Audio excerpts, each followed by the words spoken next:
In this video, we're going to learn how to do standard deviation in an Excel workbook. So I put this picture here in the upper right-hand corner for the formulas for standard deviation because we are going to want to follow those as we're doing these calculations. So let's say we have a data set and we're going to go ahead and work with a sample first. So we have a sample data set and we're just going to go and type in those values. I'm going to do about 10 values in the data set. So let's say these are maybe people's ages at a diagnosis for a certain disease. So we'll get a 5, then a 8, 10, 10. Maybe this is juvenile diabetes or something like that because we're doing fairly young ages.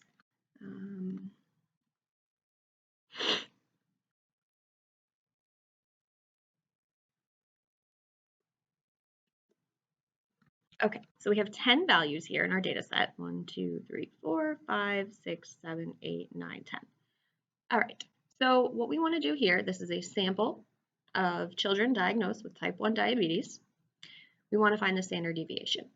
So the first thing we need to do inside this formula here is x minus x bar, which is the mean. So x minus the mean.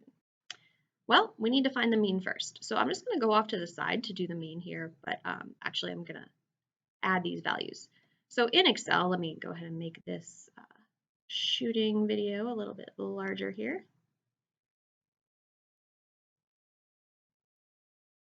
Give me one second.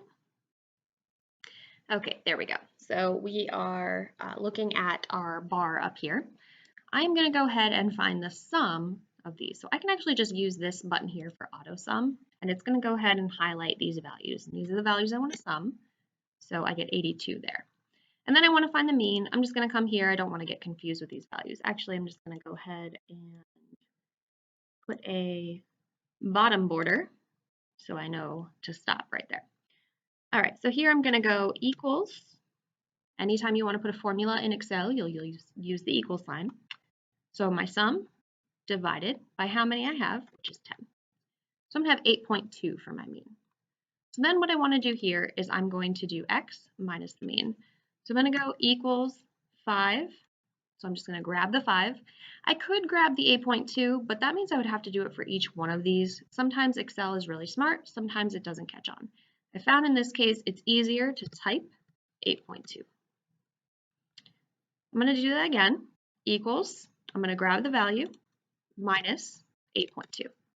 Now I've done the same thing twice, so now what I can do is I can grab these cells, so I can highlight them both, and I can come down to this bottom right corner where my cross turns black and drag this down. Now that's going to drag the formula down. So let's just make sure it did that. If I look up here in my bar, it's subtracting 8.2 each time. So that's good. Now the next thing I want to do is I want to square these. So I want to do x minus the mean squared. So to square, we're going to use this up caret here called a chevron. So we're going to take this value and we're going to chevron it. So we're going to hit the equal sign again. I'm going to grab this previous value, and then I'm going to do the up caret, which is shift 6 on a keyboard, 2. So that means I'm squaring this. And that's going to give me 10.24. Again, I'm going to highlight this. I only need to do this one once. Drag it down. I get each of these values squared. Okay, so I have x minus x bar squared.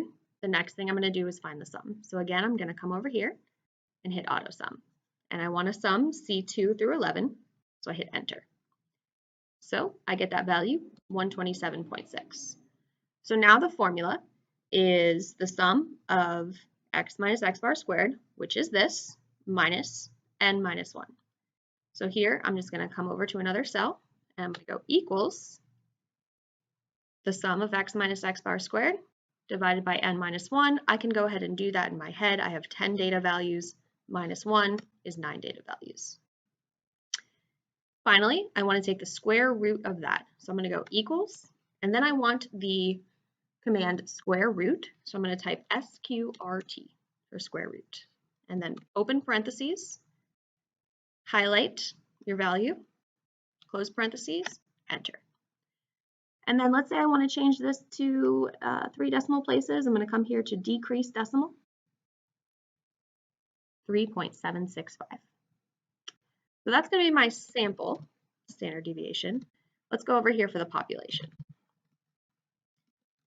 So again, the numerator is going to be the same in the population standard deviation, but the denominator is going to be different. So here I'm going to go equals the sum of x minus the mean squared. Then I'm going to divide by the entire population. This time I'm dividing by 10. So there I get 12.76. Then I do equals SQRT for square root, parentheses, square root of 12.76, enter. And then I want to decrease this decimal. So I get 3.572 for the population standard deviation.